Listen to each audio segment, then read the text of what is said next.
Voilà, je suis un des soignants en ce moment confronté donc à l'épidémie de Covid dans les hôpitaux.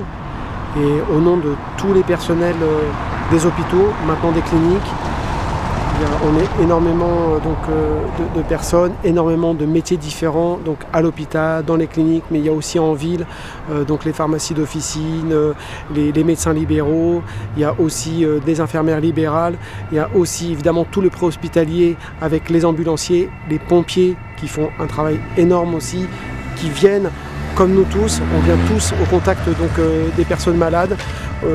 Voilà, il faut qu'on prenne des précautions qui sont inhabituelles pour nous, qui sont lourdes au niveau des tâches pour les soins.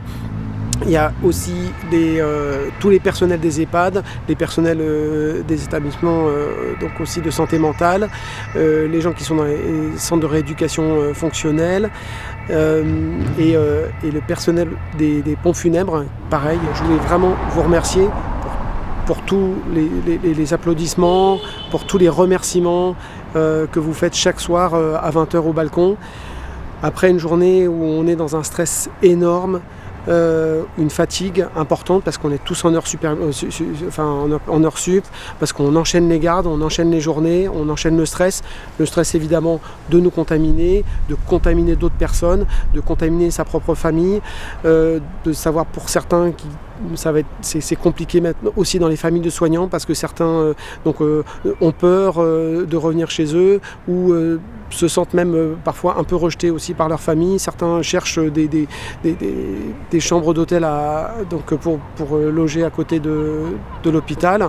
Et vous ne pouvez pas imaginer comment ça nous fait du bien, comment ça nous porte et comment ça finalement nous fait décompresser mais des 8 heures, des 10 heures qu'on a passées déjà toute la journée à l'hôpital.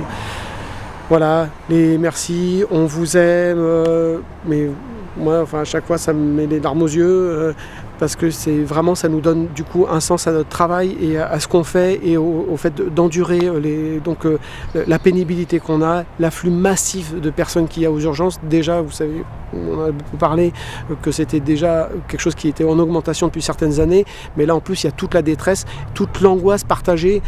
Donc je vous disais de toutes les catégories de métiers des soignants. Donc pour l'accueil c'est difficile, pour la prise en charge c'est difficile, les déplacements à l'intérieur de l'hôpital c'est difficile et les retours aussi au domicile sont pas faciles. Pour les familles c'est extrêmement difficile, elles ne peuvent pas venir visiter leurs proches. Voilà. Et quand les patients aussi, on leur annonce qu'ils ont le Covid-19, pour ça, c'est très difficile pour eux parce que non seulement ils peuvent avoir peur de mourir, mais aussi peur d'avoir contaminé leur famille.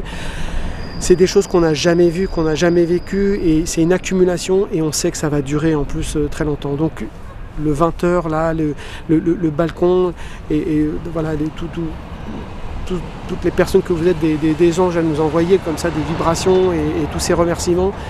Ça nous fait changer d'émotion et c'est vraiment important. Ça nous fait chialer, mais en même temps, on a besoin de ça pour passer d'autres choses et pour revivre avec vous.